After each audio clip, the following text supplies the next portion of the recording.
So my name is Claudia Cuervo, and I am Fabian Pumaral's mom. Um, I'm also an adult psychiatrist, and I am very lucky that we found Train Unique. It was something that we really were looking for in terms of helping Fabian with his confidence. Fabian has Fabian is autistic. Fabian is also gifted. So, one of the things that we initially were trying to figure out how we were going to manage was having Fabian attend regular school where he was challenged academically because he's very bright, and at the same time navigate some of the, I would say, difficulties, some of the challenges that come along with being autistic, specifically with coordination, confidence in playing sports. And for a long time, we were doing occupational therapy. And at some point, we kind of, I won't say, well, yeah, a little bit of outgrowing it. He needed a little bit more in terms of helping with playing sports and just feeling confident around other kids. So I think we've been doing now Train Unique for the past 2 years. And in the past 2 years, I can tell you that I have seen a lot of growth. First of all, he wants to play. So we went from him having absolutely no interest to wanting to play soccer, wanting to play basketball. He dribbles the soccer ball around the house. I never thought Fabian would be able to jump or throw. It was a challenge when he was so little. And it was one of the things that kind of scared me as a mom, just thinking, ooh, what's that going to look like when he goes to school? Mm. Yesterday we were playing catch. It's just, he feels confident to do it. He doesn't feel shy. When he's around other kids and they're playing sports, he wants to join in. And I think that's what we've always wanted, for him to feel like he can do things. Also, he knows that there's hard work that goes along with that, and I feel like that's great. Another wonderful thing is that he really has always looked up to the coaches.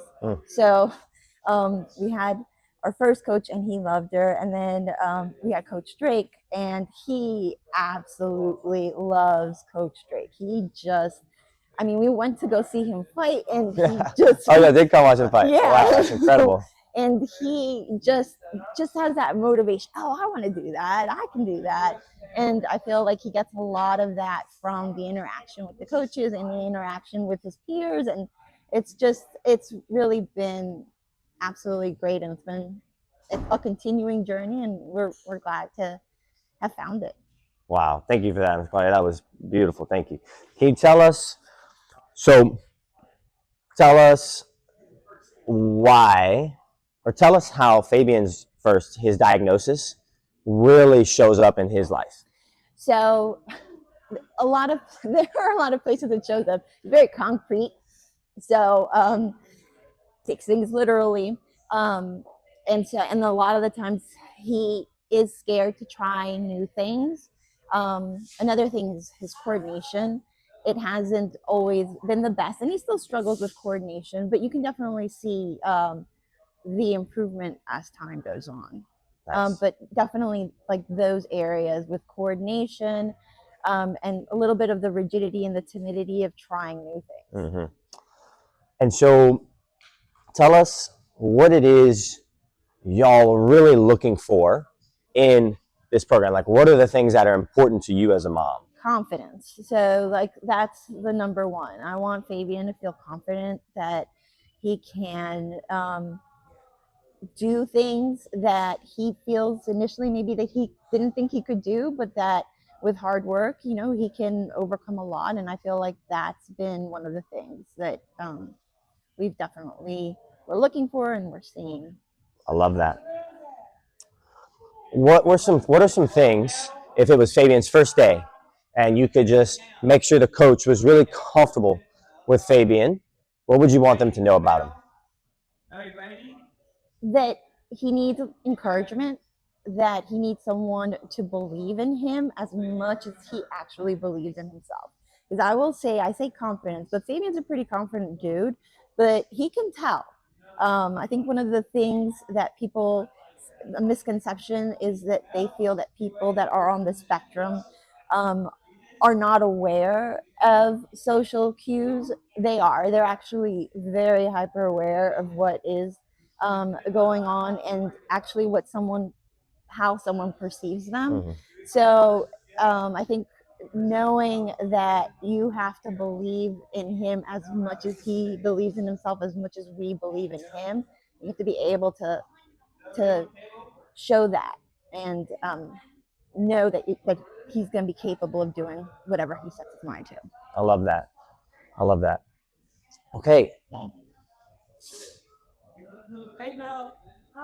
there anything else you think that tell us? Oh, this is an interesting question. I talked a lot about this past weekend at the conference.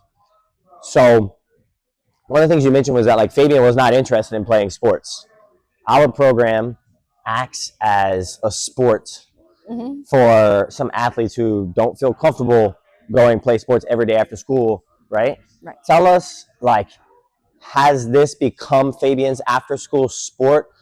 Are y'all using it to maybe transition him into sports when he gets into high school? Tell me about that. So we actually started out as being his after school sport. Right.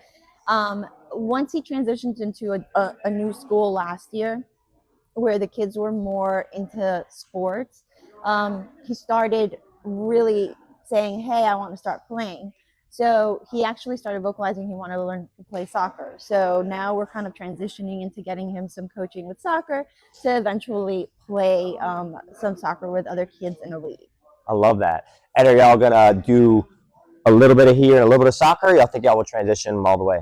For now, I think we're going to continue doing what we're doing, a little bit here and a little bit at soccer, because I still feel like, I know that as time goes on, different challenges, different areas of growth and development you'll start noticing it. And so I feel like having a good base is good.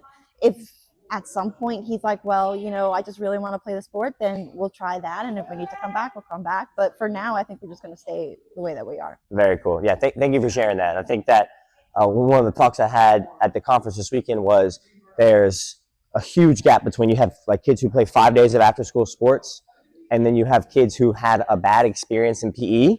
Maybe like they weren't the most athletic, they had a bad experience and it turned them off of health and fitness and sports for their whole life. And that gap is very wide, and that's where like Train Unique exists in that gap, fills that gap. And so it's like, we don't have to play sports to be healthy. No. You can come here after school, get a nice workout in, do some athletic development, high five your friends, and that can be your sport. Right. It doesn't have to be on the athletic field. So I'm really glad to hear that Fabian's gotten that here. So thank you. Well, Claudia, I think that's it. Is there anything else that you think you would like a coach or an owner to know? We need places like this. I think we need I know we need places like this. We need places that can understand that everyone needs to be healthy. Everyone needs to have a physical outlet, and that, it's a great opportunity to actually see and learn from people that have different types of challenges and disabilities. I think it's something that benefits both the client and it benefits the person who's training them. I love that. Thank you. Thank you, Ms. Claudia. No problem.